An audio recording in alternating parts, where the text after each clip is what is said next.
त्याच्यामुळे रोहिणी आयोगाचा सध्या डोक्यातून काढून टाका.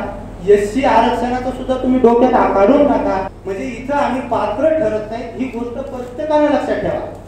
एससी मध्ये जाण्यासाठी अस्पृश्यता लागते, तिथं आम्ही फेल होतोय म्हणून इकडे प्रयत्न करण्यात मजा नाही मित्रांनो.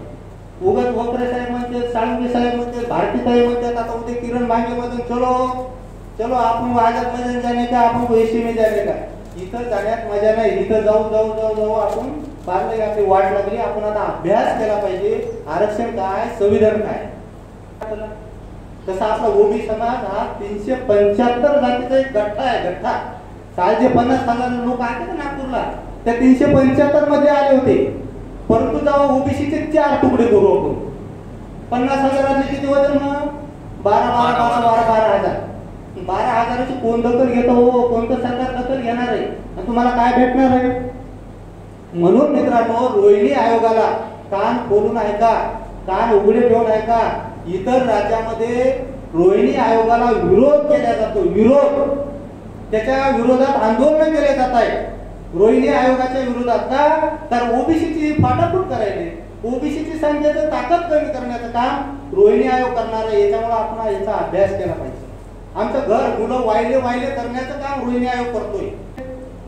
कोणत्या गटात टाकले याच्यावर अभ्यास होणं सगळ्यात महत्वाचं आहे.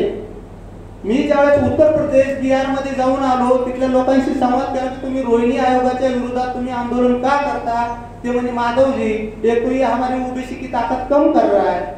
और नाइक समाज को जिस कैटेगरी में ज्या गटामध्ये टाकलंय तो गट हमारे से सगळं नाही. जसे की पटेल काय आता इथले जर पाहिले तर समजा तुम्हाला आज आपल्या महाराष्ट्रामध्ये नावी समाजाला माया सोबत टाकलं, वंजारा सोबत टाकलं, धनगरा सोबत टाकलं. आमच्या ताटात काही येईल आज काही आले का आपल्या ताटात. आणि पुन्हा जर अशाच लोकांमध्ये सामील केला असेल तर आम्हाला असलं काय, रोहिणी आयोगाला काय गेला काय, काही उपयोग नाही ना. म्हणून आज आपल्याला आपलं लक्ष कुठेही न भरकटता, आपलं लक्ष कुठेही न भरकटता, जे आमच्या समोर ताट आहे ते ताट आहे, त्या ताटावर लक्ष ठेवा. दुसरं ताट कवा तर तयार होईल, कवा आमंत्रण येईल, कवा भेटेल, याच्यासाठी जमू नका. जे समोर आहे हे ताट पण दुसरे हिसकून घ्यायला, त्या ताटात पण वाटेल व्हायले. त्याच्यामुळे नागरिक समाजाला माझी कळकळीची विनंती आहे की बाबांनो, तुम्ही फक्त ओबीसीवर लक्ष केंद्रित करा. आमच्या मुलाचं येणाऱ्या पिढीचं खच्चीकरण करू नका की एखादा गट आला म्हणजे आमचं सगळंच गेलं. आज जे आमच्याकडे दिमाग आहे, ताकद आहे, युवा महालेसारखी आमच्याकडे ताकद आहे. शिक्षणामध्ये आम्ही जातो, नोकऱ्यामध्ये आम्ही जाऊ शकतो. फक्त आम्ही राजकारणात पुरू शकत नाही कारण आमच्याकडे पैसा नाही, परंतु आम्ही पाडू शकतो, उभ्या राहिलेला पाडू शकतो. आज आमच्या संभाजीनगरमध्ये काय आपल्या 2 नाभिक समाज बांधवांनी 2 चांगले आमदार जे की 25 वर्षापासून आमदारकी भोगत होते, त्यांना धूळ चाललेली. बाबासाहेब शेळकेला एकाला चालली, राजेश टोपे पडले कशामुळं, फक्त नावी समाजाच्या माणसाने 450 मतं घेतली विधानसभेमध्ये. बाबासाहेब शेळके नावाचा जो काही माणूस आहे आपल्या नावी समाजाचा, आणि राजेश टोपे किती मतांना पडले, फक्त 450 मतांना पडले. म्हणजे जर आपला बाबासाहेब शेळके नसते तर आज राजेश टोपे निवडून आले असते. इकडं चव्हाण, कोणते चव्हाण आपल्या गंगापूरचे वक्रे साहेब, सतीश चव्हाण पडले. कोणामुळे पडले, अहो आपल्या समाजात एक महिला उभी राहिली, तिने 3,500 मतं घेतले आणि सतीश चव्हाण राष्ट्रवादीचे 3,500 मतांना पडले.